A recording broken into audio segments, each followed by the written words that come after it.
Hi, everybody. It is November 14. We're in the middle of November. Okay. I'm not going to say it again. About time seems to be going a little bit faster.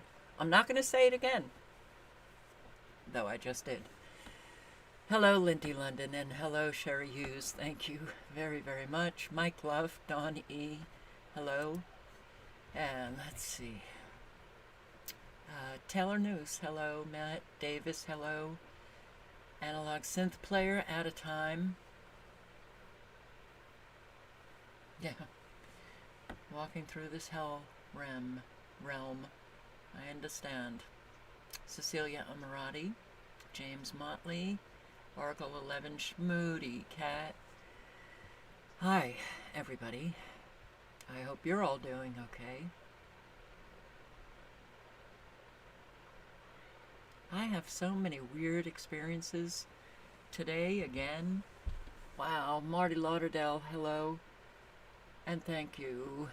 Jay Northrup, Tenna, Cynthia Johnston. Question Everything, Laura Larson, hello. So this was my experience today. I do my laundry at a park that's not too far away. And I went to, get it out of the dryer, fold it. Got out of my car. I was in, this little laundromat area for about 10 minutes. I come back. I put my clothing in the back, and all of it, and I still have the netting up, which I don't take down anymore because it's a pain in the ass to put it up, but it's up there to keep the cats from coming up front. So I just leave it up now. But all of a sudden, I see this cat in the front of my car jumping around. And I'm like, how did this happen? I swear to you, my window was open maybe that much. The cat somehow, in that 10-minute period, jumped through my window, and I didn't know. I thought, could I have driven over here with this cat? Did it jump into my car before I left? So I did meet a woman there. She was out, and I just asked her, I said, have you seen this cat around this area? And she said yes. And so I opened the door, and it just ran out. And I'm like, how did that happen? How did that cat? Boy, do I feel like I'm talking to myself, and I am. Yeah. I wish live was actually live, without a delay. But it was rather strange.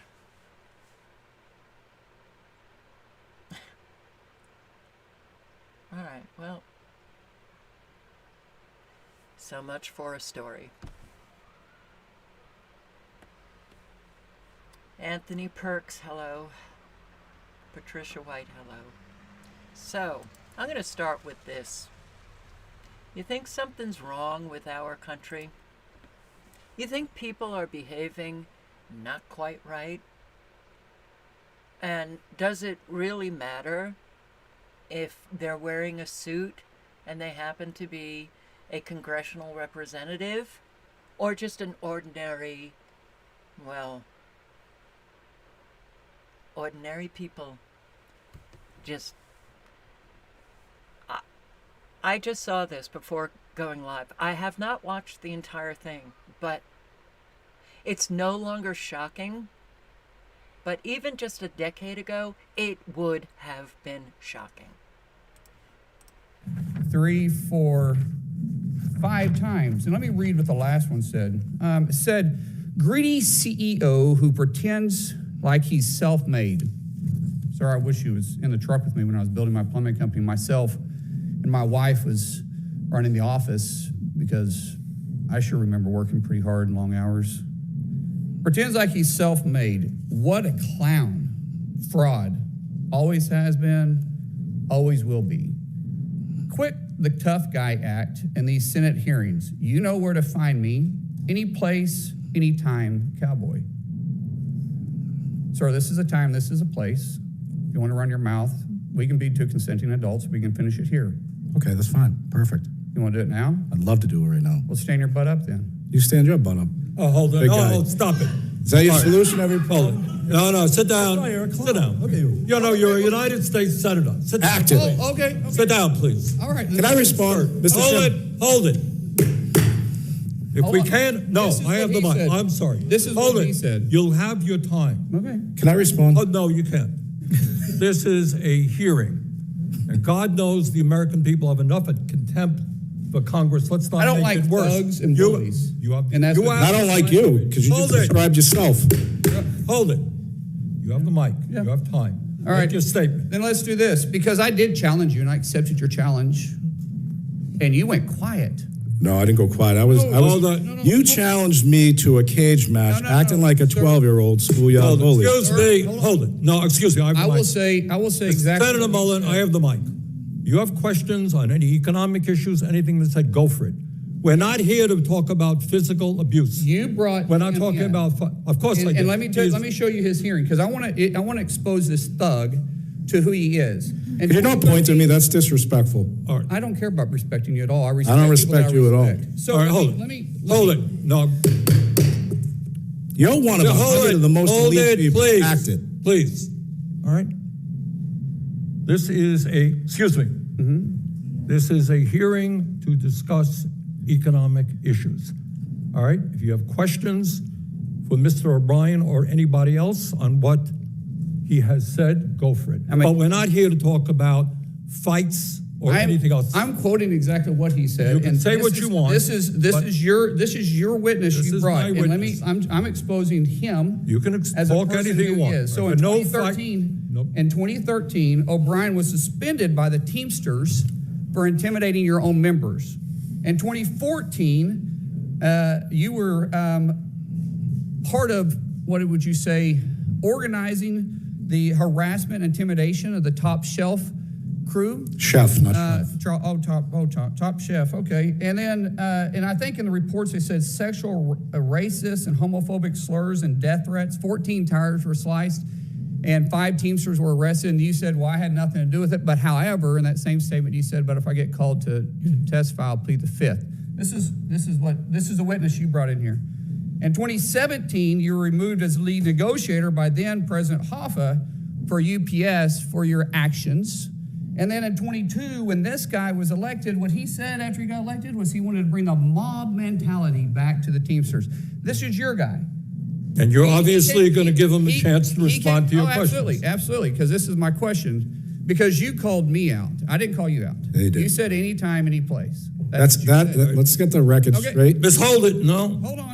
Senator Mullen, do you have a question for the witness? Yeah. I Okay, think that's let's what I'm getting hear at. it. So, anytime, any place. No, that's April is a charity event. No, that's not. No, It's he. No, we- Sir, he said it, and this is my He is time, here to and you tell- didn't set no. parameters on what the questions can or cannot be asked, and I'll ask. No, you're the not going to. question. We're not going to be talking about yes, we physical can. confrontation. Oh, this is about charity for a union charity because this This is for is. firefighters. And Do you have a policemen. question on his testimony? April. Grow up. April Will you next please You year. have grow a up. You're an question embarrassment. on his. Let's not You be. said it. You're an You embarrassment. said You're it, an and I'm just embarrassment. simply answering it. You Senator reached Mullen, out go to hold your it. buddies. Hold it. I- Senator Mullen, you made some charges. Charges? Mr. O'Brien, do you want to respond to Yeah, go the ahead, question? please. Yeah, I mean, look, the reality of it is, Accept my challenge, Mr. tough guy. Mullen, tough guy. Answer. Hold it. Answer the questions. All right, y'all won.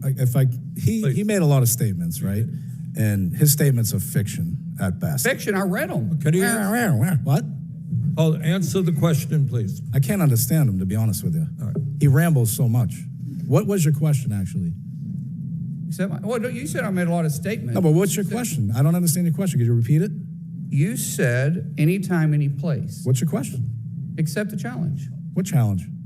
You said anytime, any place. I'm accepting yours, so why don't you come What back? challenge? What challenge are you talking April about? 30th. How about we do it for a charity? at the Smoking Guns in Tulsa, Oklahoma. No, we're not going to be what was the talking about challenge? physical confrontations here. You want to fight me? What'd you say about anytime, any place? Let's have coffee, discuss our differences. Oh, that's what you said. Yeah, that's right, exactly. All right, well, let's sit down and have coffee. Let's I'd do love it. to. All right. I'd love to. But It's the, funny how you're backing Okay. out. I don't back on anything. You did. You're the one. You're a 100. Senator- should be the most influential people in this country making changes. Senator You're Hassan- focused on. Okay. Why You're did you- focused you. on why did you- debate that's not Why even did you relevant. keep texting You're me an and then embarrassment. silence? You're an embarrassment. Then Well, went look, silence after An my embarrassment to the text. state of this Oklahoma. hearing is about the condition of the working class in America. You That's brought what a we're thug talking. into this You're the biggest thug here. You brought him in. All right, You're the biggest thug. Even your I don't know colleagues call you why a you do joke. what you're doing, Senator Hassan. Thank you very much, Mr. Senator Chair. Hassan, you're gonna Senator question- Mullen, please yield. I've been recognized No, by the chair. you got it. Act accordingly. The now- microphone is yours. Chairman.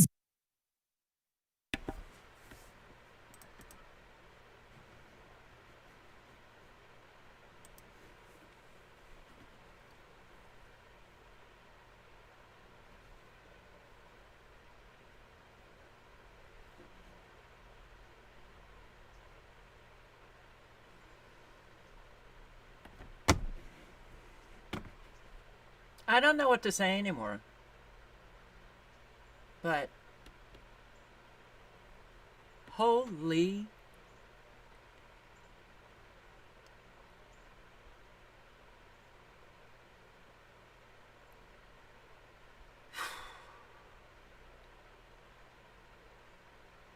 But this is representative of a whole lot of Americans today. This is how Americans behave with one another. Americans on the whole. If you don't get all pissy. Don't take it personally then. If you don't, you shouldn't take anything personally. This is how people communicate.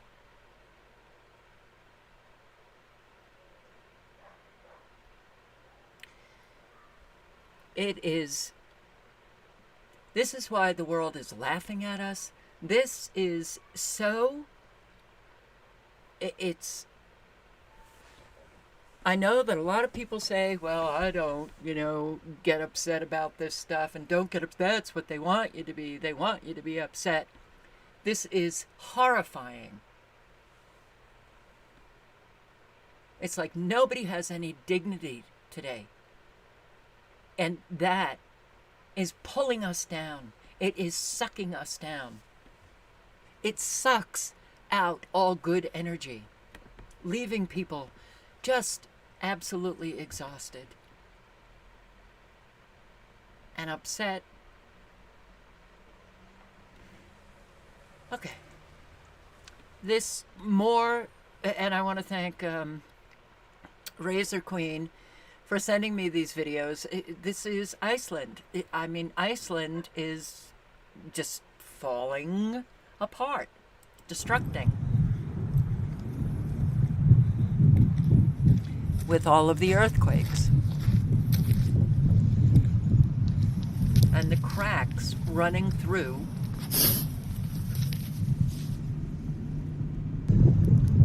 an area of the country.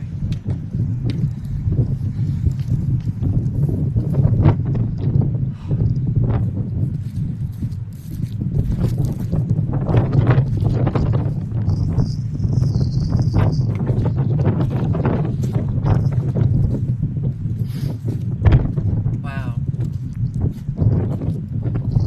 Massive, massive destruction.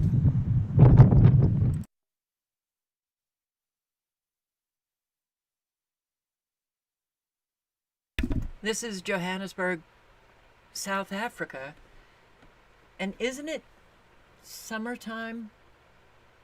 Is it summertime in South Africa? Third in 2023.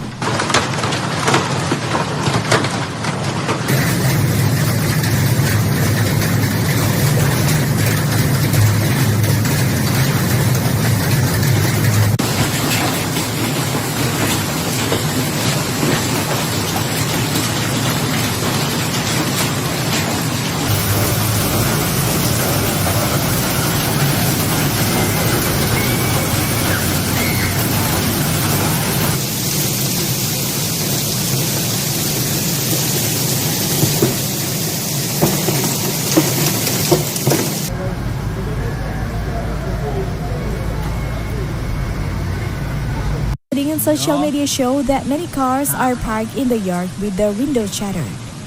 Johannesburg Emergency Services say no injuries have been reported following a powerful hailstorm in some parts of Johannesburg. However, he said residents would remain alert overnight.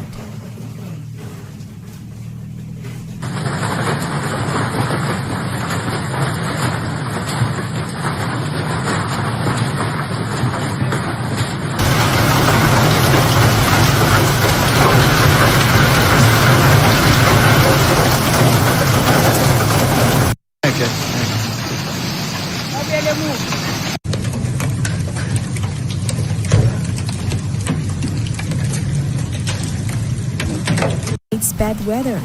A Jobo. These warnings were accompanied by forecast prediction. Thank you, Lindy London, for answering my question. Look at this. Stand with Ukraine. What? Stand with Ukraine? I thought it was stand with Israel now. We've moved on from one war to the next war.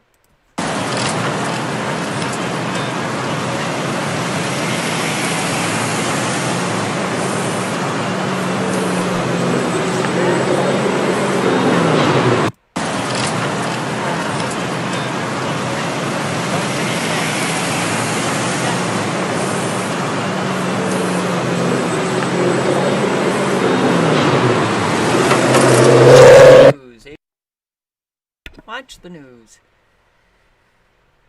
I don't know if anybody is paying attention, so...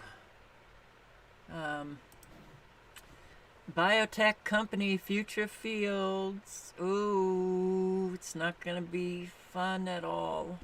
Future Fields breeds genetically modified flies to produce lab-grown meat. You've probably never heard of Future Fields, but they already supply over 60 companies in 20 countries with this recombinant animal protein. The companies need the flies for their signaling molecules that are used to develop and grow cells for the lab-grown meat. The company claims that this is more sustainable and cost-effective than eating real meat. Future Fields has patented the fly technology under the name Ento Engine. This is an alternative to fetal bovine serum, which other lab-grown meat companies get by slaughtering a pregnant cow. Earlier this year, Future Fields raised an additional $11.2 million to further grow and scale. Doesn't this sound a little all too familiar, like this lab-grown cancer cell meat funded by Bill Gates?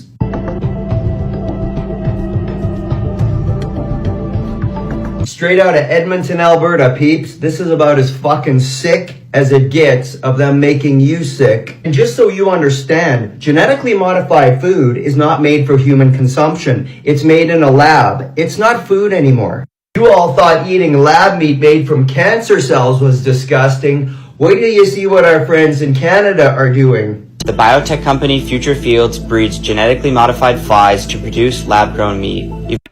Yuck.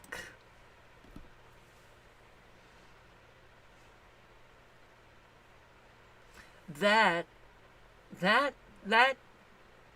dish that people are eating is for the slaves.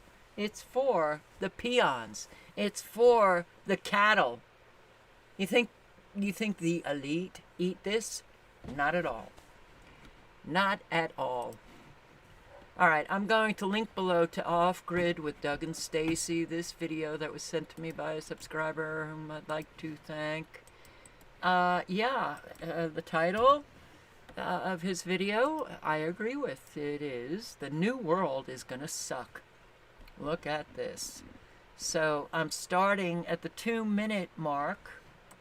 It does sound dystopian, how they could disconnect you from society because you are not conforming. But today I'm going to present you with a little evidence that shows you we are heading there, and in some cases could be there already. On November 8th, 50N5 was formally launched by, wait for it, the UN, Bill and Melinda Gates Foundation, and the Rockefeller Foundation. Now, what is DPI, you ask? Well, here's a short video. For access and delivery of critical public and private services, DPI starts with the following foundational components: verifiable digital identification that proves who you are, protects your rights, and opens the door to economic opportunities; real-time payments that allow people, government, and businesses to instantaneously send and receive payments; and trusted data exchange that allows for information and data to flow securely and seamlessly. Together, these foundational components form an interconnected digital network that can spur countries to build resilient economies and drive impact across all sectors for everyone. However, implementing DPI safely and inclusively, and with the flexibility to meet both current and future needs, can be challenging. Without carefully planning and building their DPI, countries risk being locked into digital monopolies that stifle local innovation and limit their ability to meet development needs and address emerging challenges. To overcome these obstacles, countries are coming together through 50 in 5, a country-led advocacy campaign to help shorten and improve each other's DPI implementation journey. In 5, by joining, no country will have to tackle DPI implementation alone or start from scratch. Instead, they will have the resources, tools, and support for economies and people to thrive in a digital and interconnected world. Digital payments and digital sharing rollouts of 50 countries under the umbrella of the Digital Public Infrastructure, DPI. By 2028, the United Nations Development Program, UNDP, has announced plans to roll out the digital ID worldwide by the end of 2030. Okay? I was explaining to you guys that they're aggressively removing content as we speak, as you're watching this video right now off social media platforms, and they are establishing the WHO as the health authority, period. Okay? And I've had some of our videos removed just for that reason. All right? So Okay, so the censorship is going to get very, very intense. My channel came down on all of the pandemic videos that I had posted. It was fine for a couple of months, but then it was community guideline violation. 1, 2, 3, boom, you're gone. Climate change, well, we'll get to the censorship that's coming about. But this digital identity they're really, everything is going very quickly now at a speed that, frankly, I didn't expect, but they're going for the 2030. And they don't want to be late. They can be early, but they don't want to be late on 2030. Oh, and next year it's 2024. Yeah. We will see all of this in our lifetime if you continue living. So I'll put the link in again. You should listen to what Doug has to say. It's not going to be pretty, and it's not going to be fun. In a society where drugs are encouraged and glorified with no regard for the consequences. Okay, Atlanta Area County Commissioner Felicia Franklin is a perfect example of Democrat leadership in Georgia. They run elections and are prosecuting Trump.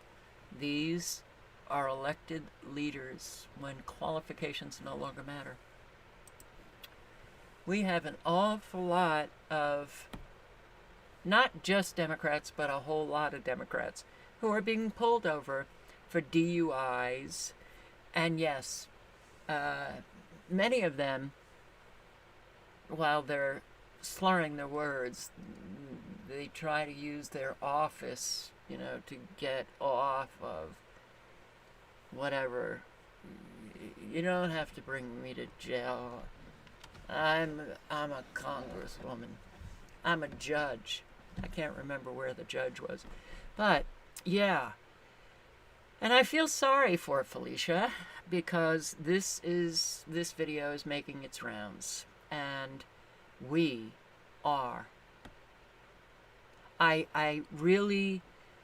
think that Americans have been subjected to these electromagnetic frequencies that are literally they have no restraint anymore. That's what it seems like to me. Like people just don't have any restraint. And they're acting as if they're still in high school partying it up, or, or acting with such immaturity that it's really pretty disgraceful. And I feel badly for her because, no one, whether you happen to be a government official or just an ordinary person, wants videos like this to go around. But they do.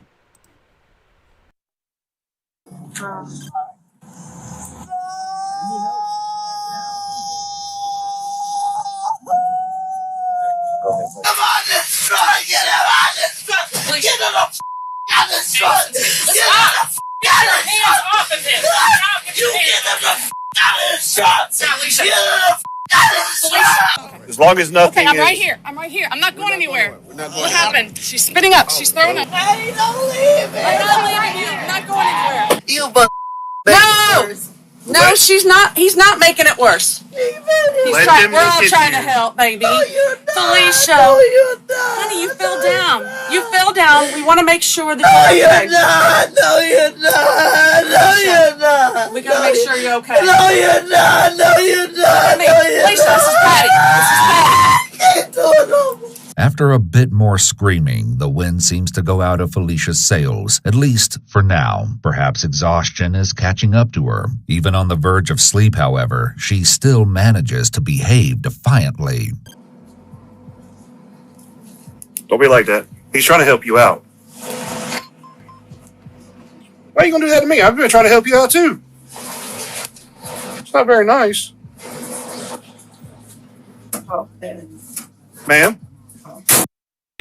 Oh boy. I can't watch anymore. I am so...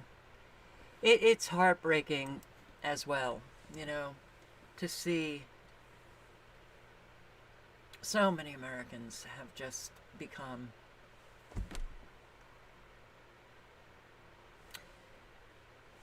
just really screwed up. Very, very, very, very screwed up.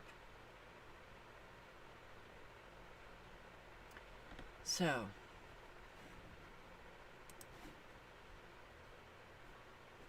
and yeah, so this is Sky News in the UK. Why would anybody want to visit? Why would anybody want to vacation in the United States?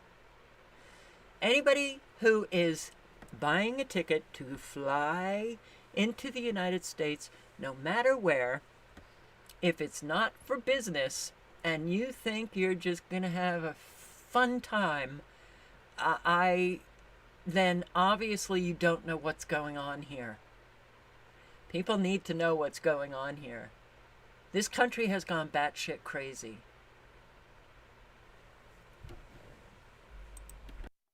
A gunman has gone on a shooting spree at a general store in Florida with a rifle painted with swastikas. He's killed 3 black people. Police say it was racially motivated, as our U.S. correspondent Martha Kellner now reports. It was a moment of personal devastation amid a weekend of gun violence in public places across America. In Jacksonville, Florida, they hold hands knowing that their community was specifically targeted. At a discount supermarket, 3 black people shot dead by a white man in his 20s. Our own neighborhood, we can't even go to the store. I'm emotional. It's unjust that we can't even walk on the sidewalks. We're not safe in any stores. The gunman was armed with an automatic rifle with swastikas painted on in white. Afterwards, he killed himself. He left behind 3 manifestos outlining what police described as a disgusting ideology of hate. He targeted a certain group of people, and that's black people. That's what he said he wanted to kill. And that's very clear. And I don't know that the targets were specific, but I know that any member of that race at that time was in danger. Yeah. Well, All right, watch this. What is going on? Oh, we've got people shooting. Oh my goodness. Earlier in the weekend, shots rang out at this high school American football game in Oklahoma. Players fled the field while supporters tried to take cover in the stands. A 16-year-old boy was killed, 2 others wounded.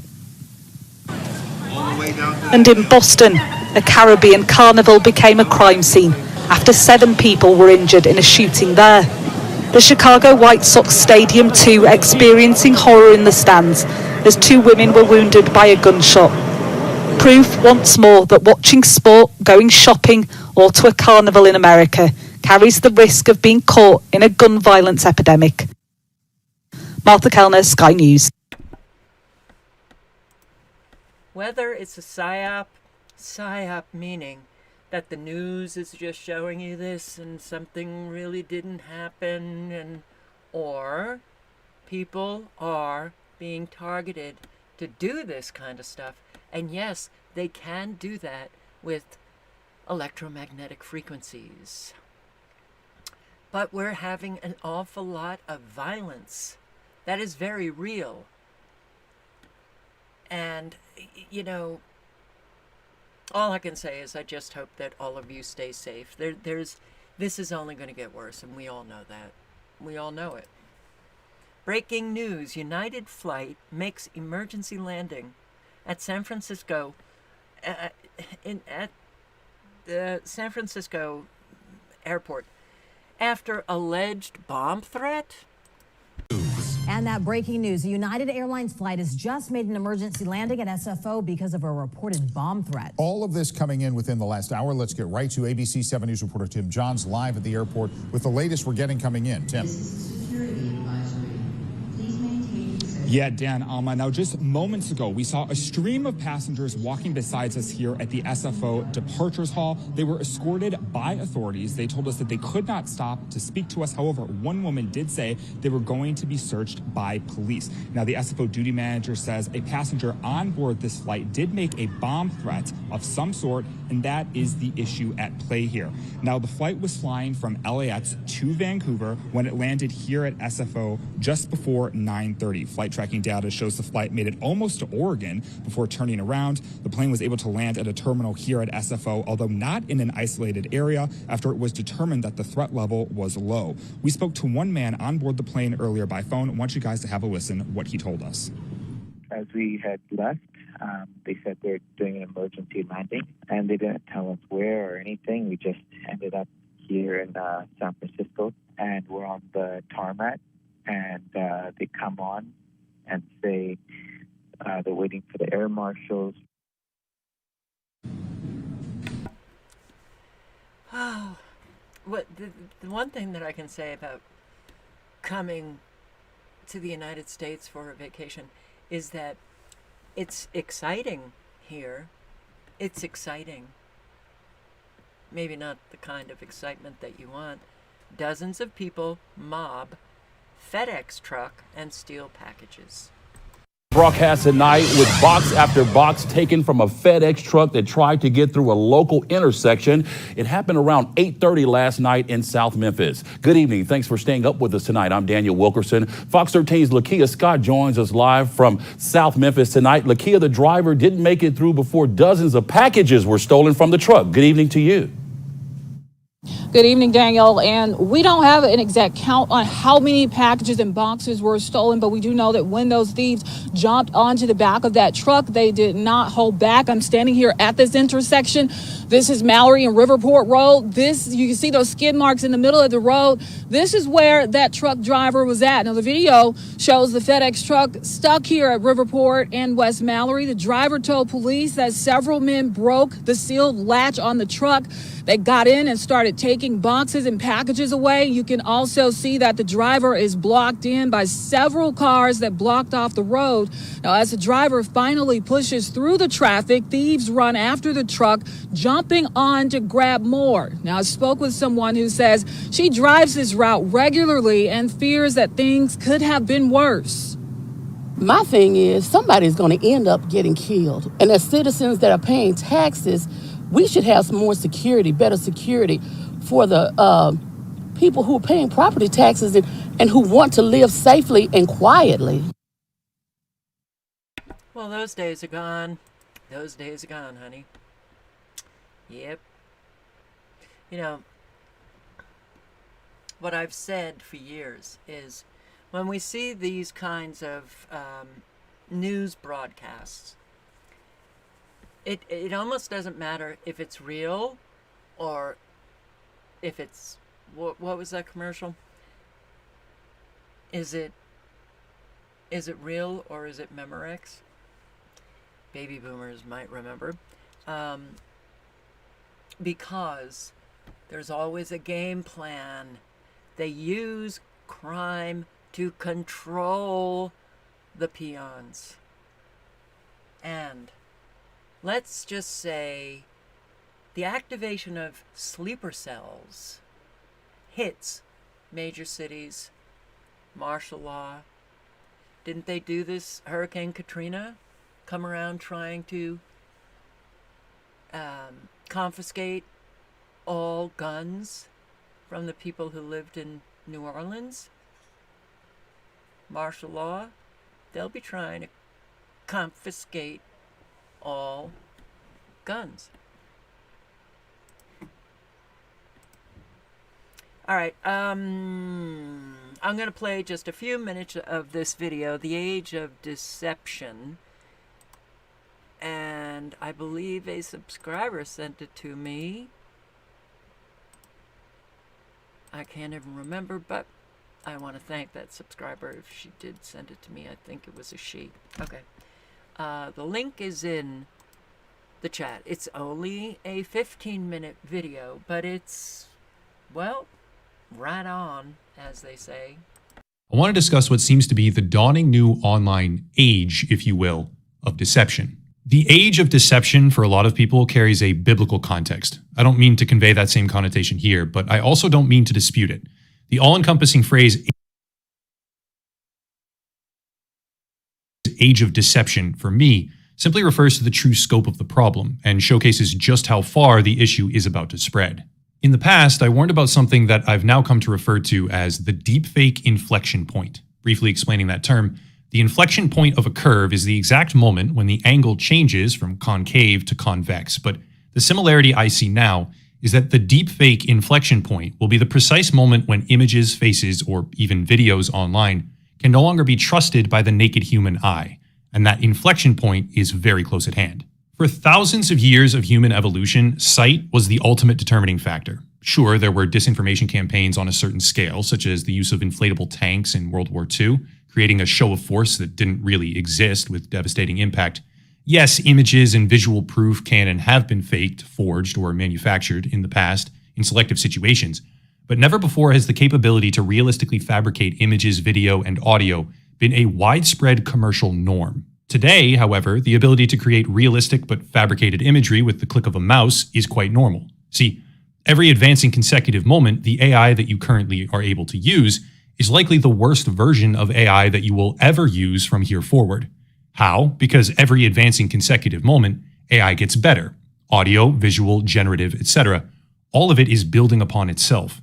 Now, that's useful for artists and photographers and especially YouTube thumbnails, but how does it contribute to the age of deception? This is how. To be clear, YouTube community guidelines exist in such a way where I will be censoring the entirety of what was said and what was shown for shocking imagery. But this right here is a post from Ben Shapiro about atrocities committed recently in Israel. I make no comment on Shapiro as a person or his politics. I use this example for obvious reasons having to do with relative reach, scope, and the implications of AI. The image itself was seen some 16 million times, but it led to a quintessential exchange demonstrating the problems we are about to face at scale. In response to this post, a verified profile named Jackson Hinkle, claiming in his bio at least to be exposing propagandists, stated that the image was created using generative AI. He said this as the result of using an AI detection tool called AI or Not, operated by a company called Optic, and this led to a further exchange where the two internet personalities called each other liars, with tens of millions of eyes watching.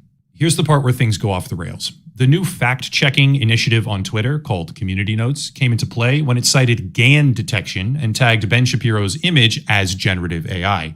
But it didn't stop there. After bragging about this publicly with millions of views yet again, Jackson Hinkle received yet another fact check of his own, which disputed the accuracy of GAN detection methods, reversing the claim and stating that the methods used were inaccurate. In addition, the original community note was removed from the viral post by Ben Shapiro, making the entire chain of events a multi-stage process where people were fed false information on both sides of the spectrum. In tandem, as all of this transpired in real time, again digested and propagated by millions of people, an internet troll on an infamous message board posted this image, claiming that this was the real base of the AI forgery originally posted by Shapiro, which was not a forgery. Just one problem: the image of the puppy was itself an AI fabrication, generated with just a couple clicks of his mouse, and not even really a good fabrication at that. I hope So, how do we know what is real, what is not? Ben Shapiro posts pictures of the atrocities. Jackson Hinkle comes on, that's AI, using software that detects AI. Then another posts that it's generated, AI. But then that's removed. And how do we know who's removing it? It doesn't even settle the issue. Is it removed by that was on Twitter. Was it removed by Twitter for a reason? Maybe to appease Israel? We don't know. Do you see how important trust is? So a whole lot of people spend so much time arguing with one another about, is it live or is it Memorex? Thank you. Is it live? I said, is it real? What's real? What's not? What's truth? What's fake? This is only going to get worse and worse and worse. Sincere people who are looking for the truth, you literally now have to just take a step back. Even when you think you found the truth, take a step back, because it might not be. In the cyber world, so much happens behind the curtain that we do not see. Yeah, it's, I think that, we should not engage in, arguments with people, certainly not over the stupid stuff, that I had gotten in the comments section, people arguing back and forth, even after I had posted so many videos on the Army bots, NATO bots, UN bots, working the arguments and trying to create discord, distrust, but then I would see real people getting involved in those arguments, and I just thought to myself, if you see something, this is what I do. If I see somebody leaving a comment that, let's just say, is irritating, I will leave one comment, but I don't go back. I don't go back. If I feel compelled to respond, I'll respond, and I don't go back. And it's usually, somebody who is,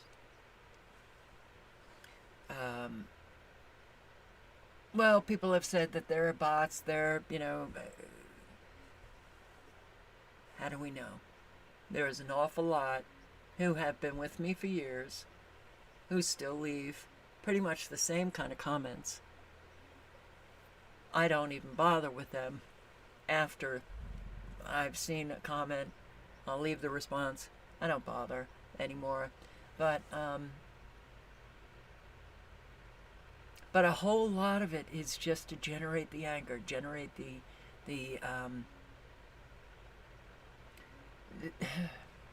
it's like an exhaustive exercise trying to win over someone else when,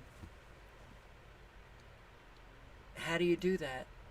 How do you do it in this world that has manifested? I honestly don't know. Okay, Global Crisis, America at the Crossroads 2024. Oh, this, I believe, is Maui? I have never seen so many people come together and give up their own beds for people that just lost their house in a, but that's the problem. It's that nobody else is doing anything. Nobody is helping. It's all Kanaka, like people that live are the only ones that are helping at all. And that doesn't go to say that all of the people on mainland are doing anything wrong. It's not your fault, but the government helping it all. And nobody seems to have any idea what's going on over here. This is the biggest natural disaster. It's caused the most deaths in U.S. history. Our alarm system on this island is the biggest. It's the strongest in the entire nation. I think it might be the strongest in the whole world, but not a single fucking sign on. Why is this not bigger news? Like, our government fucked us, didn't give us any warning. We had to flee our houses. We lost fucking everything, and nobody knows. 1,300 people are displaced right now, and hundreds are fucking dead. Okay, so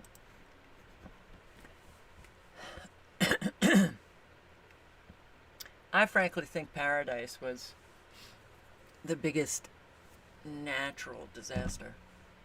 But it doesn't matter. Why I include that is to show you the chaos that erupts when these natural disasters take place. I wish what I've been saying for at least 10, 11 years, get together with community members, talk about what happens if a tornado, if massive flooding, if a hurricane, if there's a wildfire that takes out your community. Organize with, one another. Talk about, routes to get out and how you're going to deal with that kind of situation. I don't think anybody, got together with any of their neighbors or community members. Chaos erupts. Chaos erupts. So, and unfortunately, more and more and more people are getting the experience of that chaos. So, just remember that if this ever comes to your door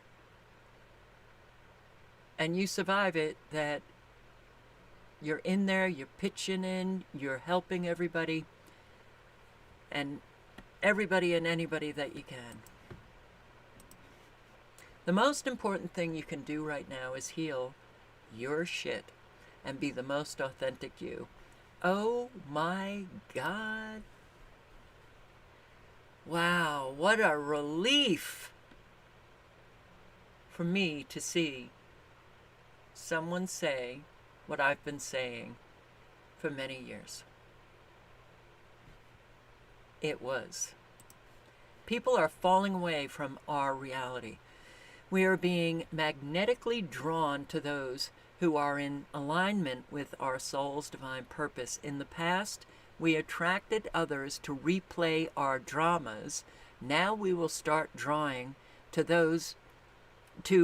us those who are truly meant to be in our lives. Unfortunately, I think that would be a truism in a healthy society, and it might have worked decades ago. Now, and it's not just American society, but it's also Canadian and UK and Australian and yada. Okay, we've got a lot of very screwed up people.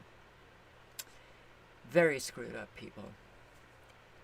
And it's very hard to find not just like-minded in terms of, oh yeah, I know what's going on in the world. Okay. Does that mean that you're going to click? No. You need to also be of good character. Your word actually means something. You don't lie. And you're a healthy human being. Try to find them. Try to find them. Very difficult. So yeah, very short and sweet. The most important thing you can do right now is heal your shit and be the most authentic you. Know thyself. That is the most important truth. That's the truth that will set you free. Not knowing about Bill Gates and the Rockefellers. Your truth. The work you do on yourself. Because if more people did that, if the majority actually worked on themselves and cleaned up their own mess, instead of they get triggered and then they just, their issues are just flinging about, hitting everybody, we'd live in a, if the majority did that work, then we would be able to manifest a healthy society. We don't have that. Clean up your own shit. Yeah. Okay. This boy's teacher and classmates gifted him colorblind glasses so that he can finally see the world in its beauty. And yeah, when people organize, they can get a job done and really bring an awful lot of joy to the person that they're gifting, but also to themselves. Hiding all of our sins from the daylight, running from the daylight, running from the daylight. Oh, I love it and I hate it at the same time.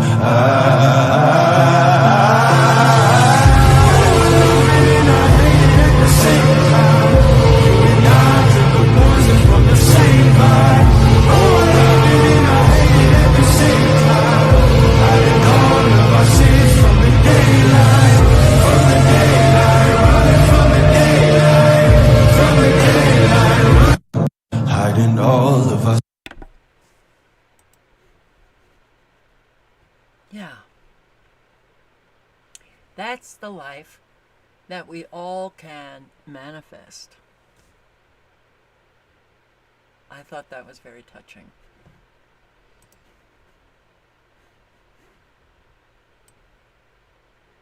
Which country do Chinese people dislike the most? So, most of them said Japan. But one man... Okay, I'm going to bring it up to this here.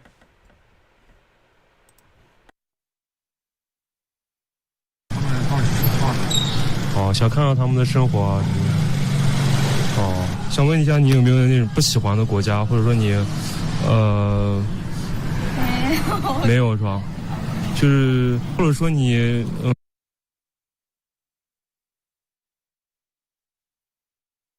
这样很好，没有。I'll put the link in. Oh, it's on Watch Later. Oh. 2 years ago, but you can put the title in. Which country do Chinese people dislike the most? So, what this man was saying, this man that's coming up. 偏见对吧？好，谢谢你啊。想问你一下，你有没有就是说特别不喜欢的国家？不喜欢的国家啊？那像美国是谁喜欢谁也不喜欢的。哦，美国是吧？大家都不喜欢美国。就是啊。哦，为什么？你觉得为什么就是你会不喜欢美国呢？这挑起世界战争，疫情，都每天都过关注的事情嘛都。哦，就比如说最近那个阿富汗那个。对。美国那么多的实验室，都没有让去看嘛。哦，就是他们不让外来的人去访问他们的实验室，是吧？啊，对呀、哦。电视啊，都经常看到嘛。哦，就是如果说，假如说，如果你以后有机会的话，你觉得你会去美国旅游吗？哎，不去，不去是吧？中国这么大，什么哪点不比美国好啊？吃的玩的风景，环境高，哪都不比美国强啊？哦，中国什么都不缺。哦。还有这个卫生啊，各方面，你看，比哪个国家都好，感受到。哦。现在这实际情况就是这样啊。就刚才说那个阿富汗战争啊，给我阿富汗打了多少年啊？日战他都丢给阿富汗了。哦。对中国有好处吗？有没有好处？中国周边国家嘛，谁不关注这事情啊？是的，是的，就是就跟咱们新疆挨着的阿富汗。这吵了一些，这个新疆怎么样不好？新疆我们在这不好吗？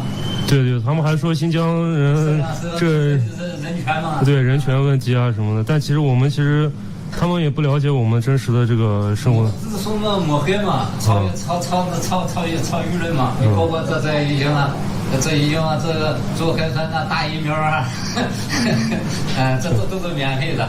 Well, guys, I don't know how you feel about some people's comments in this video. If you are currently living in some countries that have been mentioned in this video, I suppose some of you may want to say that, may want to shout out, "Come on, what are you guys talking about? You don't know my country at all, right?" Well, if that was you, you are literally putting yourself in my shoes when I am reading some news related to China reported by some Western medias, and replying to some nonsense comment on this YouTube channel. As you may know, that many people in China have stereotypes towards other countries.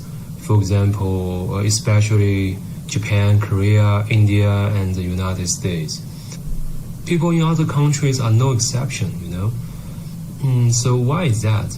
Why stereotypes are everywhere? And where did we get them? Many people would blame the mainstream media and the social media for spreading the false information. Yeah, I have to agree that they are part of the reasons. But, however, as a Chinese, I have to say that sometimes a wall in your mind is much more firm and higher than any other form of wall. You know. Anyway, the aim of this video is not to stir hate between people from different countries. There are 2 points I would like to raise here. Firstly, just like I said, prejudice is everywhere.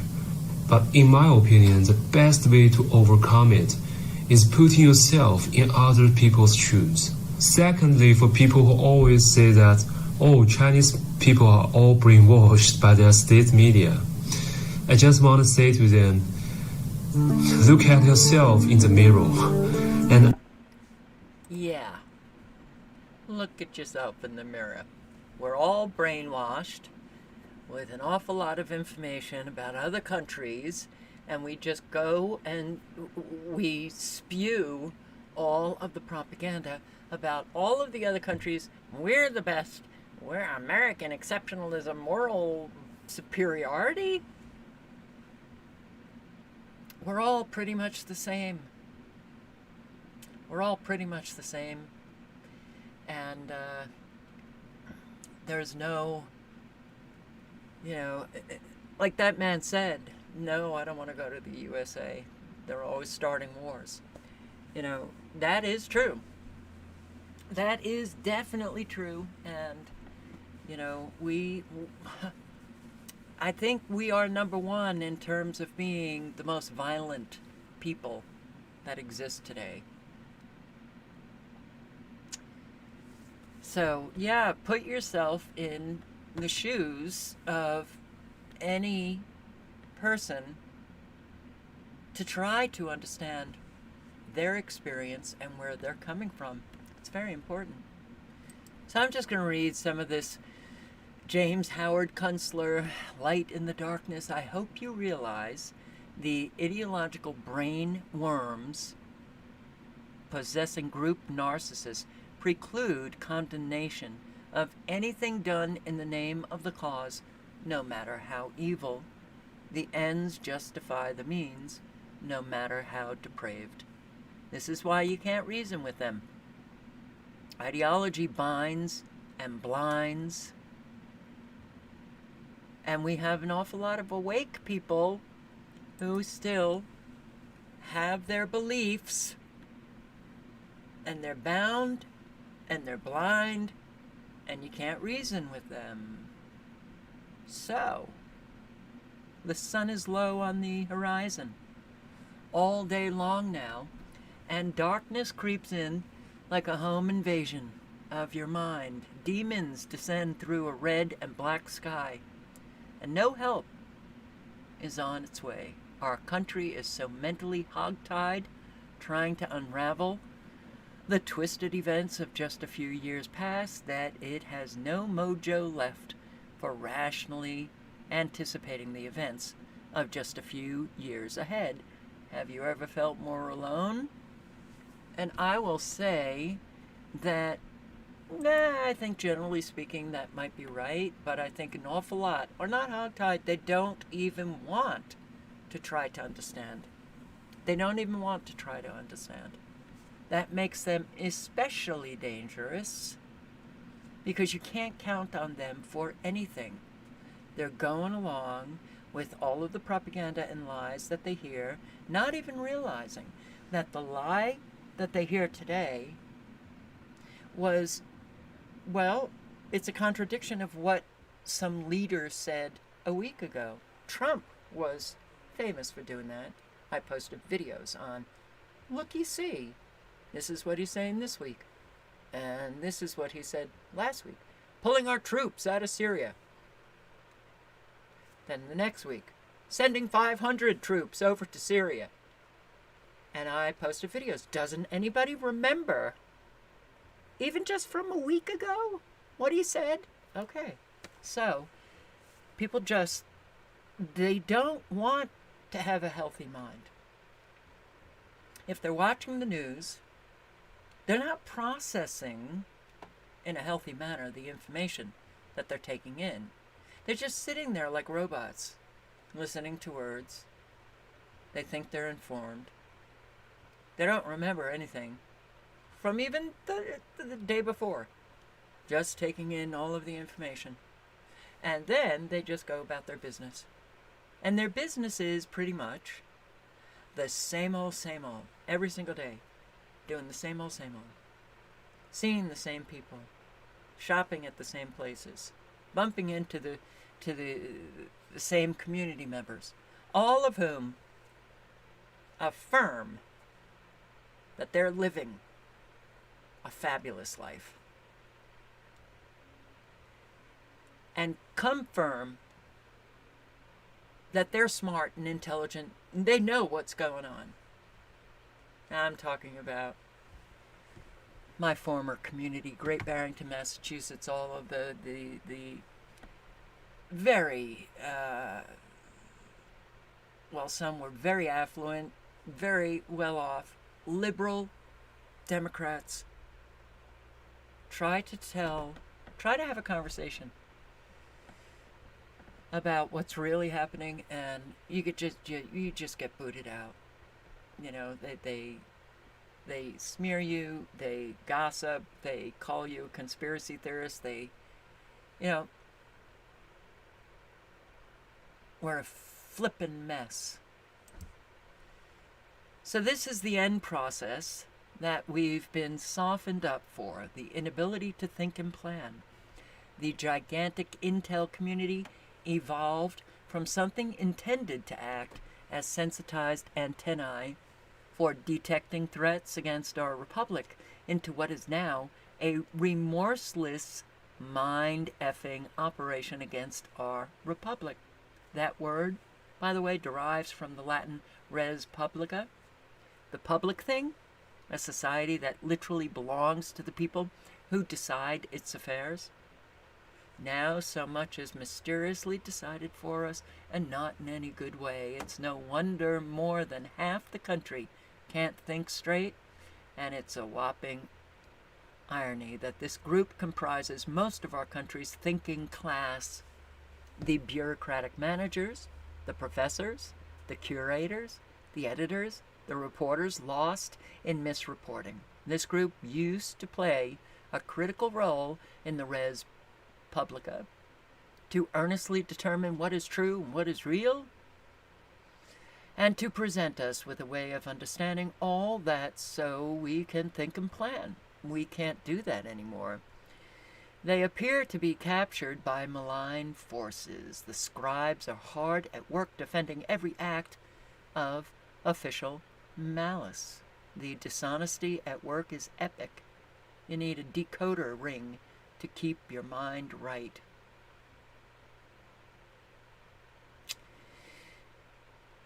So, that's where we are. I don't like it.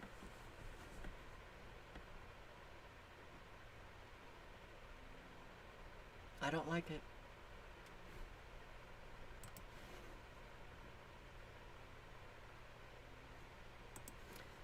School choice dies in Illinois. Congratulations, teachers, as 35% read at grade level. 35. Only 35 read at grade level. Did my highlighting come off? No. Here. So this is what they have done in Illinois. The state and national teachers union made a priority of blocking an extension of the Invest in Kids program that provided a 75% state tax credit for donations to help families afford private schools. The unions claimed the credit drained money from public schools, but public funding has increased nearly $2 billion since Invest in Kids began under the former Governor Bruce Rauner.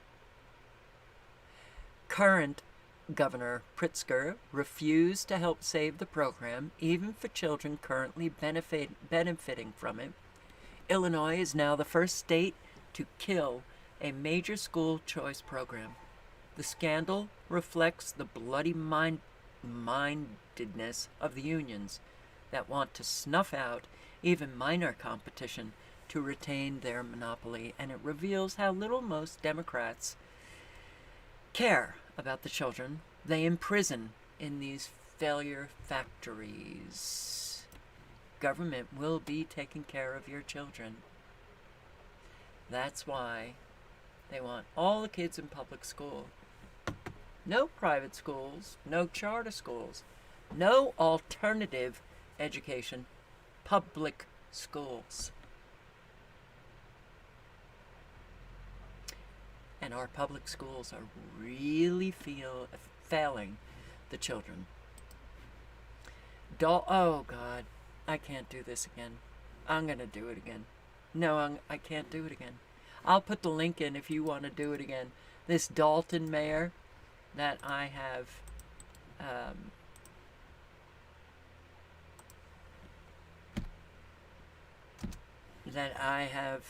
included in 2 lives back to back. Well, I'll just do a few minutes. We are walking all over cancer on our way to Springfield. Make sure you support the cause, support the movement. A South suburban politician spends taxpayer dollars on a march to Springfield to promote her personal charity. But when we started asking questions, the party's over.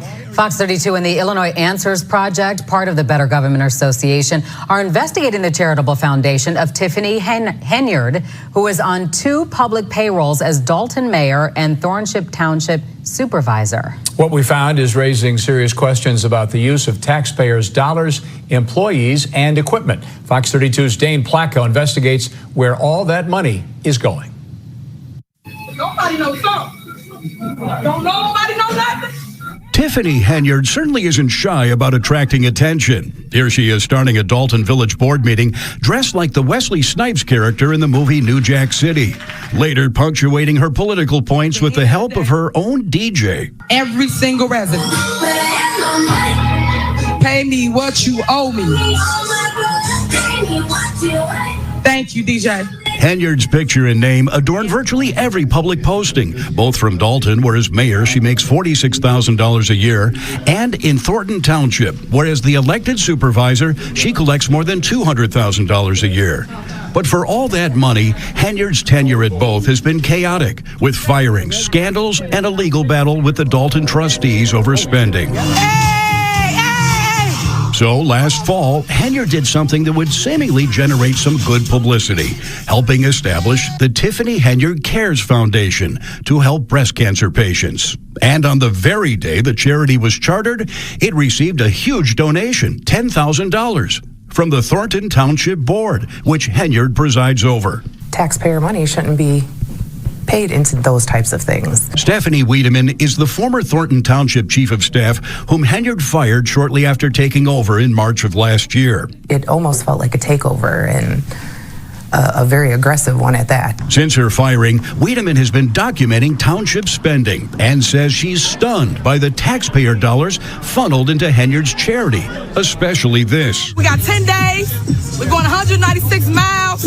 Last October, Henyard led a delegation of Dalton and Thornton Township employees and political supporters on a march to Springfield to promote her breast cancer charity, which she documented on her Facebook page. We're walking through Dalton. All right, we're in Brightwood now. We are in Godly now. We in Bloomington, baby. I can pretty much map out their entire Springfield trip on the township credit cards. That's right. Henyard billed thousands of dollars in hotel rooms and meals during the trip to Thornton Township and Dalton credit cards. In addition, the videos show Henyard used multiple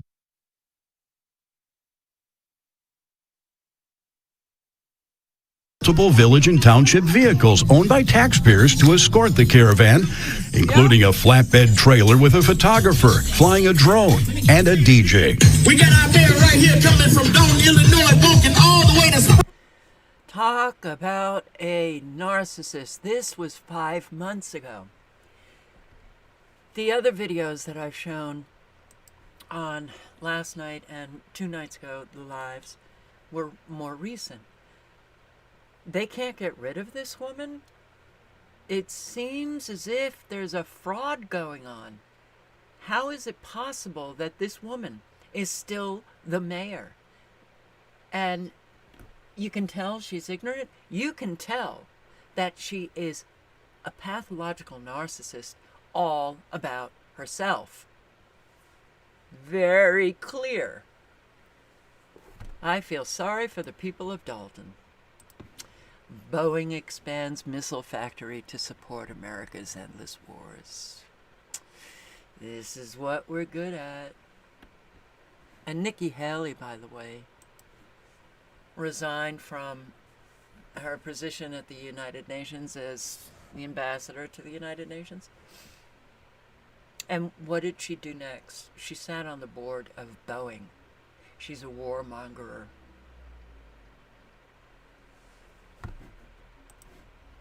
My God. Oh, so the censorship, the surveillance, the monitoring. Take it away, Governor of New York State. And in the state of New York, we're now requiring social media networks to monitor and report hateful conduct on their platforms. Very focused on the data we're collecting from surveillance efforts, what's being said on social media platforms.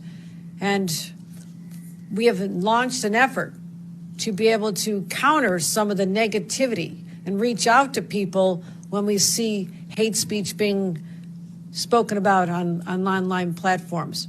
Our media analysis, our social media analysis unit has ramped up its monitoring of sites to catch incitement to violence, direct threats to others.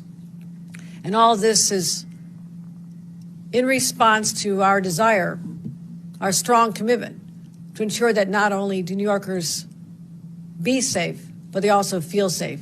Because personal security is about everything for them. As I said, no one walking down the street or in a subway should feel they have to hide any indications of what their religious beliefs are. We expect to see people celebrating their lives walking about freely. And that is no longer the case because people are living in fear. They have a right to do whatever they want here in the state of New York. Also, we're very focused on the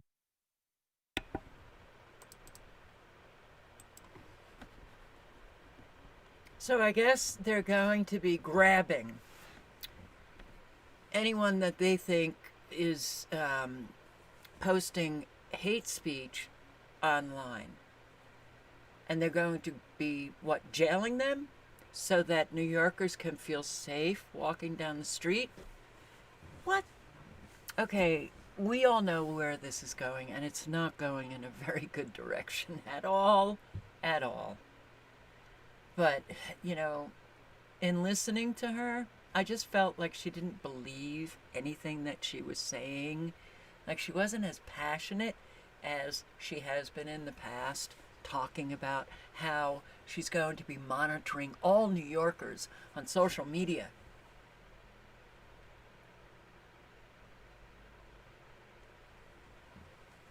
What is preventing us from getting anywhere are all of the people who believe this, who want this, or who just don't care, or those who care, but their care is only in words, not in actions.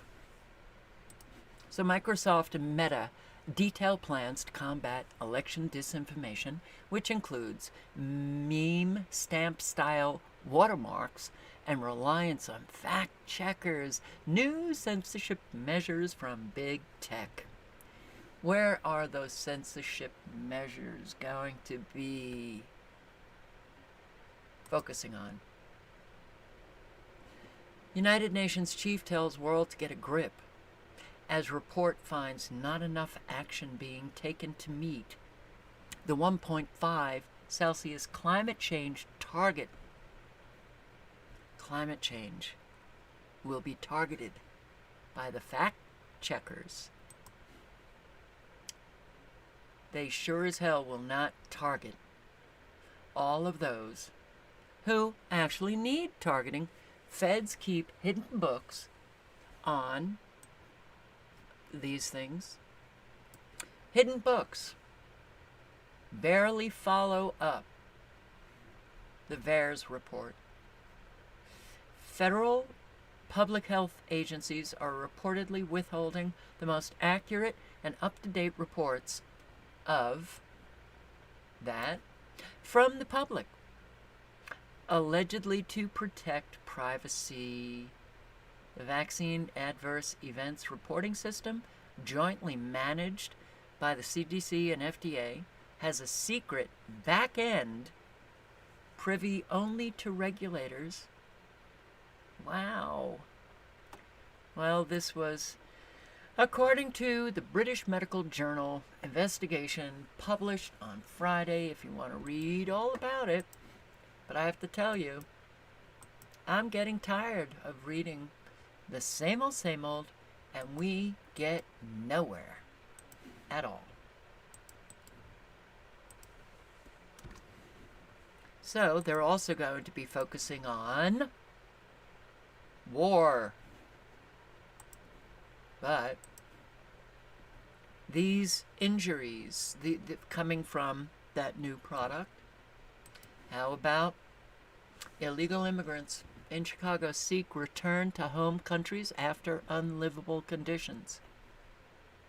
Illegal immigrants who made their way to Chicago are now turning around and going back to their country of origin because the city is unable to deal with the influx of people. There have been over 20,700 immigrants who settled in Chicago after being sent there by Abbott due to its sanctuary city policy that will protect those here illegally from deportation. But it's getting very, very cold, and sleeping on the streets is not fun. You know, those who return, if they're returning, actually, I actually have quite a lot of empathy for them because they have been encouraged to come, thinking that they would have a better life. There are a whole lot in the 6-7 million that came across the border just during Biden's short tenure. I do feel sorry for them. A whole lot? Not so much, because they have, well, accommodations that, well, we all know what the accommodations are. And there's an awful lot coming over with malintent. And how about CBDC, digital identities, with a European digital identity wallet? All European citizens will be able to have a secured e-identity for their lifetime. The wallet has the highest level of both security and privacy. Giant step and a world premiere. Yay to my teams and both co-legislators. Yay, we're so great. We got it done. We got it done. Thumbs up on that digital identity that will not be secure. And once you got it, oof, you become a slave to the state. In fact, I'll post this article in the chat, should anybody care to read it. If anybody doesn't know what is coming their way. Europe's new digital identity wallet. Security or tyranny? Digital identity wallet, which would permit all EU citizens to have a secured e-identity for their lifetime. You're so lucky. Police say triple murder started as landlord-tenant dispute. People are angry, murderously so. Walked into the precinct and confessed to the murders. Eyewitness News reporter Morgan Norwood live on the scene in St. Albans. 3 people dead, stabbed to death inside their home, apparently by their landlord. Police say the 54-year-old landlord walked into the precinct and confessed to the murders. Eyewitness News reporter Morgan Norwood live on the scene in St. Albans, Queens. Morgan. And guys, within the past half hour or so, we've been able to move a little bit closer to the scene where you can see police still working inside that home right behind me. This afternoon, we are learning more about what led up to all of this. Of course, a tenant-landlord dispute in which authorities say it happened after the tenants allegedly refused to pay rent. That dispute ending in a deadly and grisly discovery here at the single-family home on Milburn Street, St. Albans, Queens. Authorities say they rushed here after the suspect walked into the precinct 7 o'clock this morning, telling a security officer that he was having issues with his tenant, saying, quote, "I did something bad." Upon arrival, the responding officers found 2 individuals, one adult male, one adult female, in the basement bedroom, unconscious and unresponsive. The officers rendered aid and called for EMS.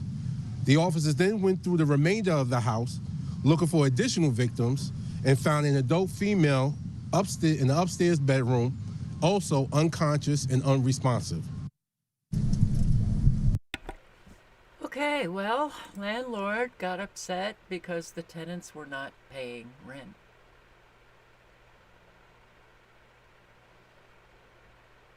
I don't think that's a very good way of dealing with it, but who am I to say? I'm just some schmuck trying to survive. March for Israel. New crowd estimate puts masses at 290,000. Largest pro-Israel gathering in history.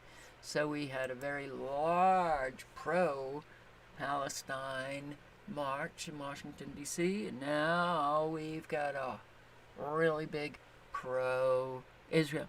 How about pro-humanity? Anybody want to organize that? How about pro-humanity? How about forget the pros, okay?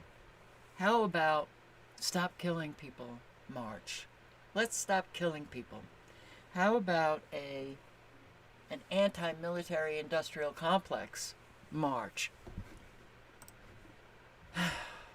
And look at the speakers. Well, that was enough for me to stop scrolling down. This is Gaza's first rainfall since October 7.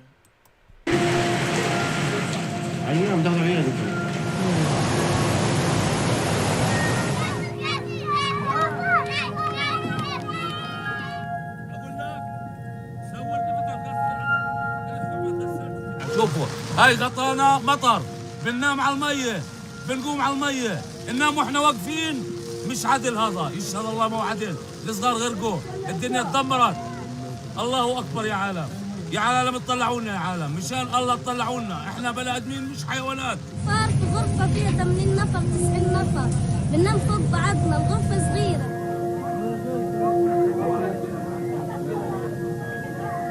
اليوم صبحنا الساعة 6، كل الخيمة هذه وقعت على ريوسنا والشتاء والأطفال. زي ما انتم شايفين المية، شوفوا الأرض كيف، يعني كلها ده في يوم واحد. كيف باقي الأيام إيش بده يصير معانا؟ لا يوجد معانا مكان نروح له.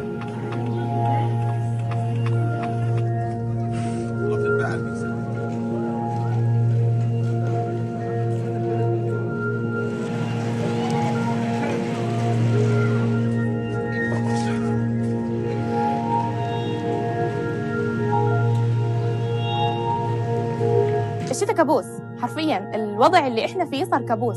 كنت زمان احكي يا رب يجي الشتاء وامطار الخير والأراضي بتصير بالشجر بيطلع وبصير الثمر اكبر واجواء كثير بتجنن، بس حرفيا بدعي كل يوم حاليا انه ما تمطر الدنيا، انه هنا احنا في مخيم، في خيم، اشياء كثير يعني حرفيا ما في لا شيء حامي يحمي المكان اللي احنا فيه. يعني المطر لما ينزل بنغرق.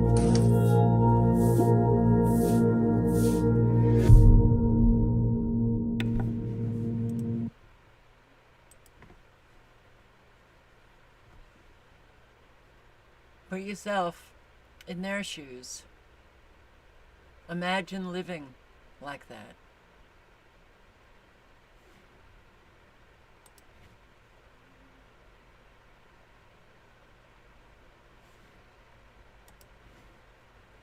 Aaron Mate removed from train for questioning Senator Coons about Gaza. I will say this. It was obvious that he was going to be removed, but what is taking place, I understand. He asking questions, because what is more important? People dying, innocent people dying, or a senator's quiet ride on a train?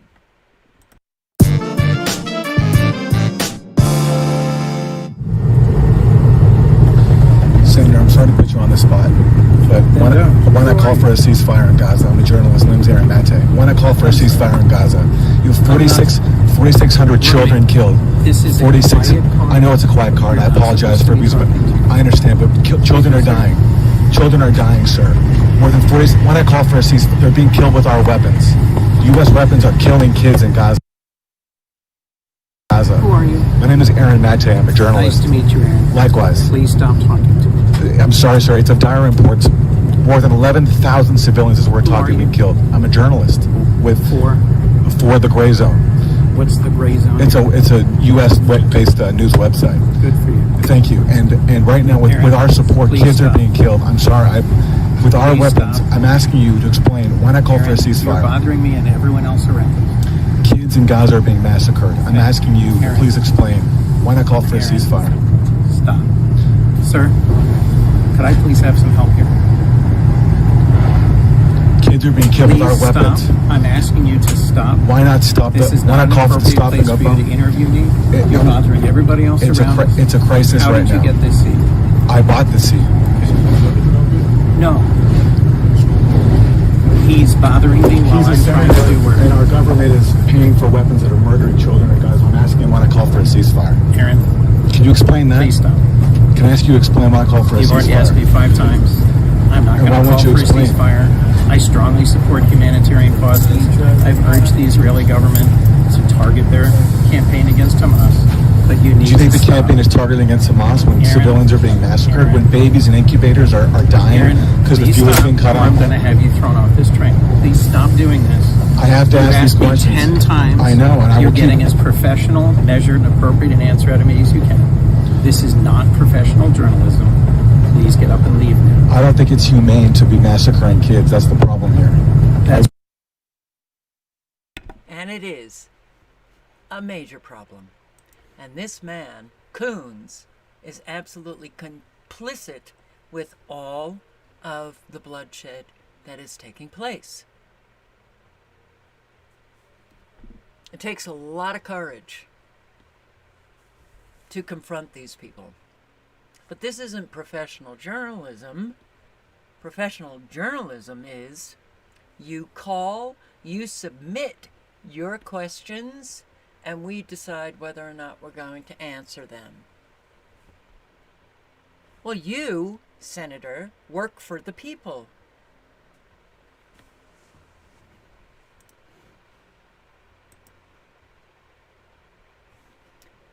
A monument to Yasser Arafat.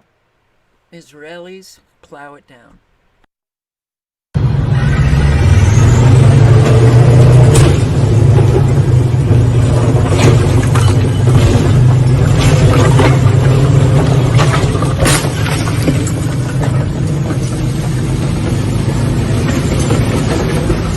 Oh, they're taking over. They are definitely taking over. Former general calls murderous Israeli settlers targets. The Palestine News Director, Amanda Weiss. So, Yumna, welcome to the show. I just want to say to those who might not know, the West Bank, and then, well, West Bank up here, and then Gaza Strip. So, 2 different territories. Gaza has been getting an awful lot of attention. A whole lot is happening in the West Bank. A whole lot.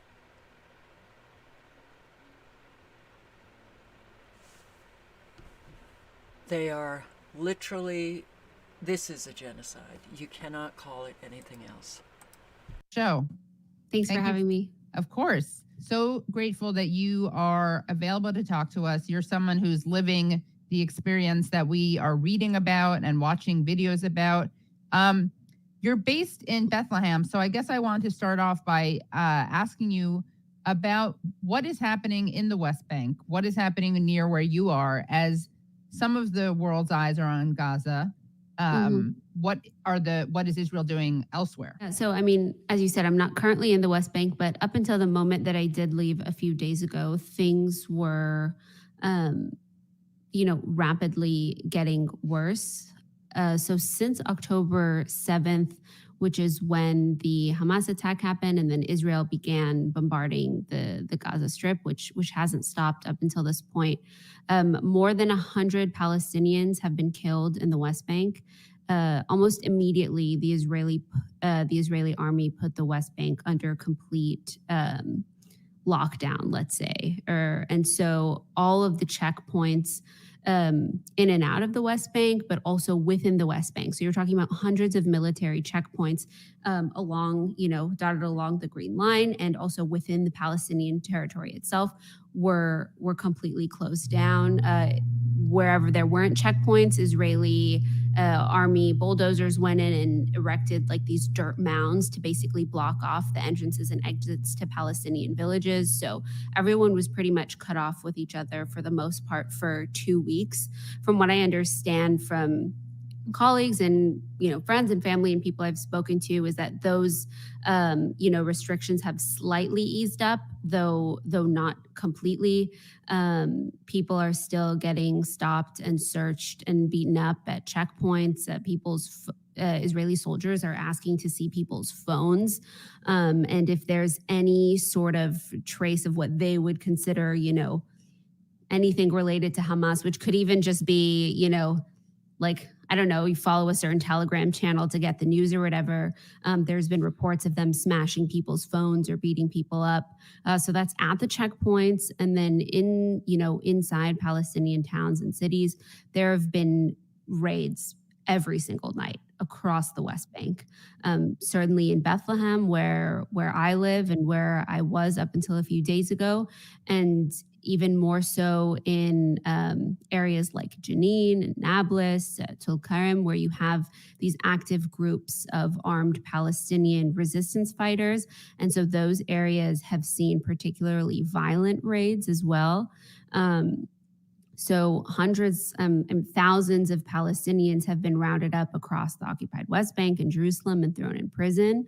And also Israeli night raids are becoming increasingly more violent, and Palestinians are getting killed in these night raids at checkpoints by Israeli settlers as well.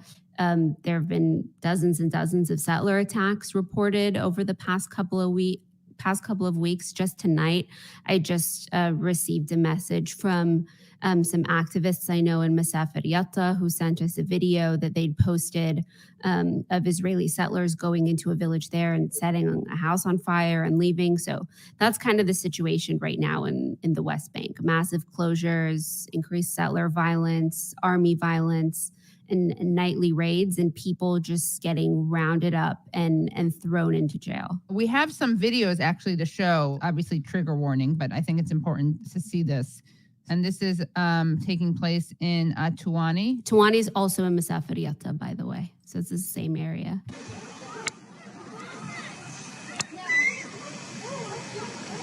So someone's about to get killed, by the way. Okay, I'll put the link in. And you can watch. But Fast Eddie, wow, man. Okay, that comment's gone. Yeah. They're terrorists. That is a lie about a whole people. That's why I removed it.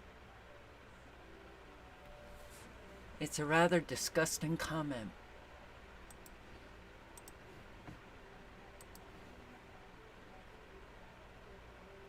Ugh, well, here she is. Why don't you go with your family south? And if I go, who treats my patients? They are not animals. They have the right to receive proper health care. You think I went to medical school and for my postgraduate degrees for a total of 14 years, so I think only about my life and not my patients? I'm asking you, ma'am, do you think this is the reason why I went to med school? To think only about my life?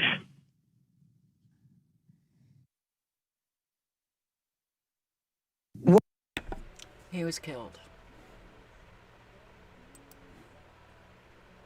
Yeah, Debbie Wasserman Schultz. Someone I'm looking down because I can't stand looking at her. There's this vote that's going to happen on the Israel-Hamas resolution on the floor. Are you concerned that some Democrats may not support this? I would hope that all members would support a resolution that condemns terrorism, the brutal attacks that were perpetrated against the Israeli people that were killed. We have 218 hostages. They took 222. Someone who votes against this, I would think, doesn't have a soul. And Debbie, do you have a soul? Because you're way on the side with the IDF killing an awful lot of innocent people. Do you have a soul? 4,600 children. That's the number.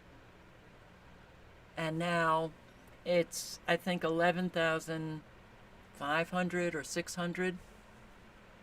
The number keeps going up a whole lot. And this one got it right. So there's a show on BBC, Question Time, I think it's called. Okay. Well, the ANC was a terrorist organisation and Nelson Mandela was a terrorist. And then you can say Yasser Arafat and the PLO, they were terrorists. Mr. Heaton-Harris, this didn't start on the 7th of October. Do the Palestinians have a right to defend themselves? Because the speak is, Israel has a right to defend itself. Did Palestine have a right to defend itself when land was taken from it, when people were dispossessed, when houses were levelled, when UN resolutions on torture, on ethnic cleansing, on apartheid? Did the Palestinians have a right to defend themselves? Did they have a right to defend themselves when Israel turn on and turn off the electricity and stop food and stop medical aid long before this attack? Well, because, let's let him and answer, there's shall we? just one more thing, right? There are 600 Palestinian children buried under the rubble at this moment in time. There are over 500 Palestinian children dead, and there are 500 Palestinian children in jail, 150 of them minors. Hostages. The children under the rubble are hostages. The children in the jails are hostages. There are hostages on both sides here. I think the most important thing she said there is this did not begin on the 7th of October, right? Because the thing that the mainstream media and the thing that, you know, the supporters of Israel really want us to think is that this came from nowhere. You know, there's this difficult conflict, and then out of nowhere, one side committed this heinous act, and now Israel has to respond. And what that ignores is the fact that why this atrocity ever happened in the first place is because Israel has occupied a people either since 1948 or 1976, depending on your 1967, depending on your interpretation of the Israel-Palestine conflict. That's the background there. And then you have isolated the Palestinian Authority, you know, ruled out any option of a sort of peaceful resolution of a two-state solution by continuing to expand settlements completely against international law. So the reason the Palestinian people have, you know, no hope at the moment, and the reason why Hamas are very popular, right, is because the Israelis completely undermined the Palestinian Authority. The Israelis made it impossible to have any kind of solution, right? So the Palestinian people are desperate, and they're desperate because of Israeli actions. And that's why we're seeing what we're seeing. But obviously,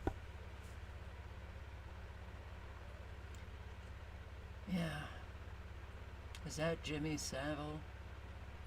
That must be a guy. Well, just move on. Candace Owens is getting it, of course. Candace Owens disgraceful over her comments regarding the new current thing, which is a bit awkward given that she works for his publication. Shapiro made the remarks during an event attended by Jewish people last night. Yes, the question is about Candace Owens. I think her behavior during this is disgraceful. Without a doubt.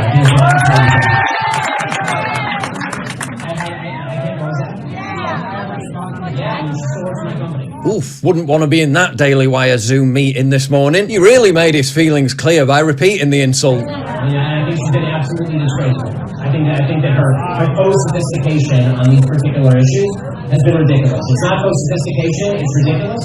Everybody can see the moves that she's making and the things that she's saying, and I find them disreputable. In case you missed it, he said her faux sophistication on the issue is ridiculous. Shapiro said something inaudible in response to a question about taking Owens off the air. He seemed to say, quote, "I can't something that," but again, it's unclear. However, despite Shapiro's charge of Owens engaging in faux sophistication, it appears as though, generally speaking at least, she's merely taken an America first position and not an Israel first position. Has she failed to condemn the events that happened on October 7th? Nope. Has she defended Hamas? No. Has she said that Israel doesn't have the right to respond in some way? Not that I've heard. Chris Menahan over at InformationLiberation.com compiled a series of tweets that might have upset Shapiro. Candace said no government has a right to commit the G word. She slammed Nikki Haley for saying America needs Israel. She said America should stay out of any overseas conflict. She said that anti-Semitism is being hyped to censor people and silence them into compliance. And she said that innocent Christians are being turned into collateral damage. But the main thing Shapiro appears to be mad about is when she said this. There are a lot of people in America that are sitting here going, okay,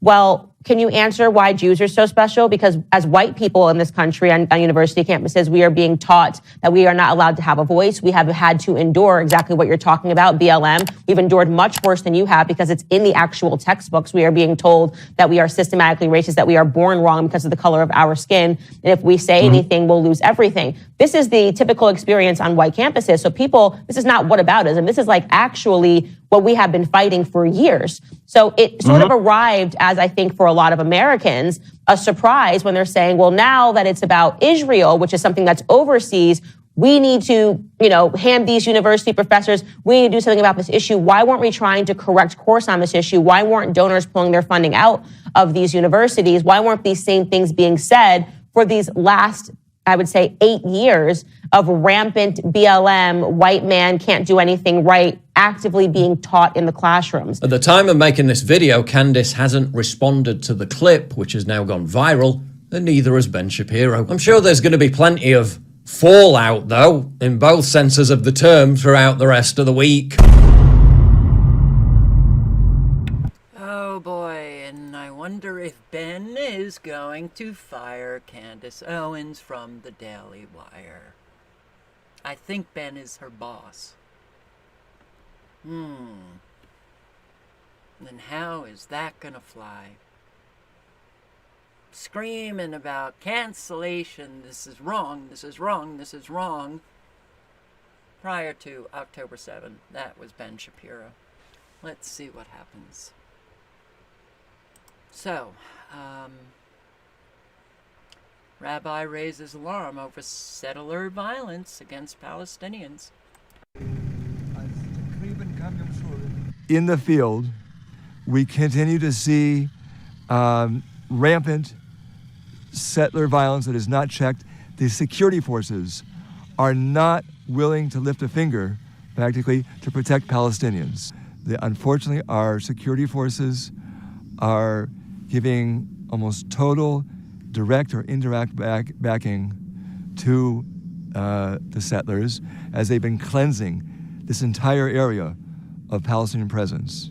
طبعا تغيرت نهائيا حتى ان في مثلا عندنا مثلا في اماكن بطلنا ما بنقدر نروح عليها، صار المستوطنين والجيش يجوا علينا ويطخوا علينا، وحتى انا في لي زيتون فوق ما قدرتش اروح عليه نهائيا لان حاطين عليه شيك والمستوطنين فاتحين عليه طريق، فاضطريت اني انا in the field.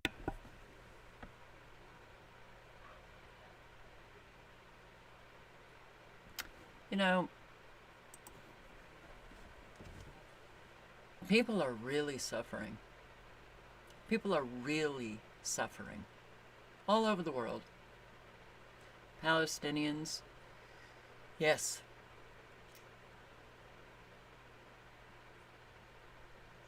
Everybody should be outraged about what is taking place.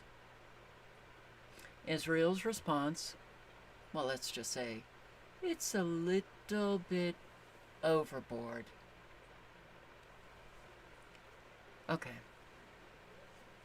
You hear a lot of arguments that, well, you can't have a ceasefire with Hamas because they always break the ceasefire. Actually, Israel breaks ceasefires, and I think the number, and I'm just going to throw this out because I can't remember the exact numbers, but Hamas might have broken a ceasefire, 42 times. Israel breaking ceasefires, over 150. But we're just going to focus, right, on the Palestinians. They're the bad people.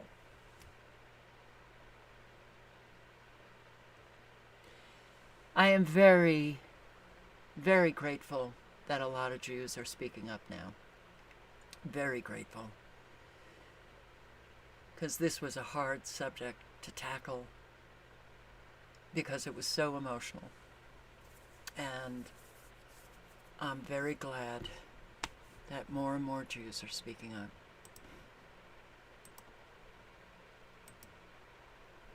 But there's one here. How about the Christians? Are the Christians speaking up? This is a Palestinian Christian, gives his take on Israel's mass slaughter of Gaza. It's very weird to be a Palestinian Christian right now. It's very weird. Mainly because nobody knows we exist, right? When we're all talking about Palestine and what's going on in Gaza, there's this assumption that it's Muslims versus Jews, which is such a ignorant way to look at the genocide, because Palestine is a land for Christians, Muslims, and Jews who all lived in peaceful coexistence before the occupation and before the partition of Palestine. But really what I'm trying to say here is, as a Palestinian Christian, one of the things that has fucked with my head a lot is watching Christians worldwide support genocide of the Holy Land, right? Like, if you actually believe in the scripture, if you actually believe in Christ and his teachings, I can't connect with those kind of Christians that, I guess, Christian Zionists who believe, like, yeah, you know what, like, the Palestinians got to be slaughtered, the genocide has to happen, like, Jesus would be okay with it because once it happens, Jesus is going to come back, or some crazy shit like that. It's mind-blowing. The Christianity I know is a Christianity of love, of compassion. The Jesus that I worship, the Jesus that I love, the Jesus that I know is a Jesus of forgiveness, of sacrifice, a Jesus who died for our sins and on the cross said, "Forgive them, Father, for they know not what they do." That's the Jesus that I know, that I was taught about as a Orthodox Christian, as a Palestinian Orthodox Christian, because, you know, Jesus was a Palestinian. You know, Jesus was from Nazareth. You know, Christianity started in Palestine. And it pains me to watch the suffering in Palestine right now.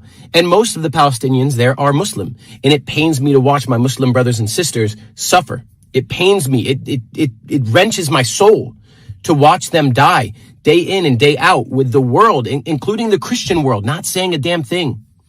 I just think it's a shame on Christians. I think it's I mean, I will say that I don't really associate with Western Christians, but anybody who calls yourself a Christian, if you are supporting this genocide, shame on you. If you are supporting the murdering of tens of thousands of innocent civilians, shame on you. That's not Christianity. You maybe are not a Christian. Maybe you, in label, in mind, you know, you're a Christian, but in practice, that's not what Christians do. I would just say that as a member of the most ancient denomination of Christianity, the Christianity that started in Palestine, I will say that if you are not absolutely disturbed by this genocide, if you are not calling for an end, an unequivocal end to this carnage, an unequivocal demand for ceasefire, then we don't worship the same Jesus. And I think that is what's messing with my head the most. What's happening right now in Palestine, what Israel's doing to Palestinians, that's not something any real Christian would support. Nor remain silent about. Yeah. Where's the sacrifice? Well, it really is just, boy, it's a major, major betrayal of, if you have got the belief in Jesus and God and you're a Christian, what an amazing betrayal. To be, yeah, go, go, go, because it's prophecy. Or to remain silent in the face of such suffering taking place. What an amazing betrayal.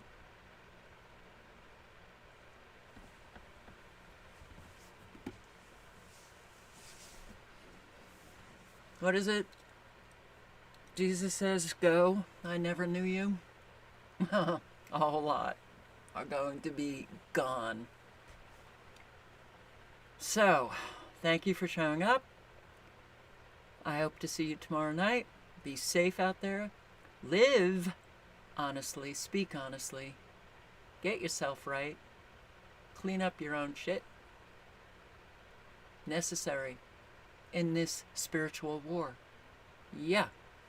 It's not something going on, you know, in the heavens, somewhere, in the sky. God versus Satan. Jesus versus Lucifer. Oh my God. No, it's the spiritual war within you. And if you haven't done that looking in the mirror, self-examination, self-reflection, you ain't even a part of the spiritual war. You haven't even joined yet. Very, very important. So, On that note, I say good night and good luck. I hope to see you tomorrow night. Ciao, guys.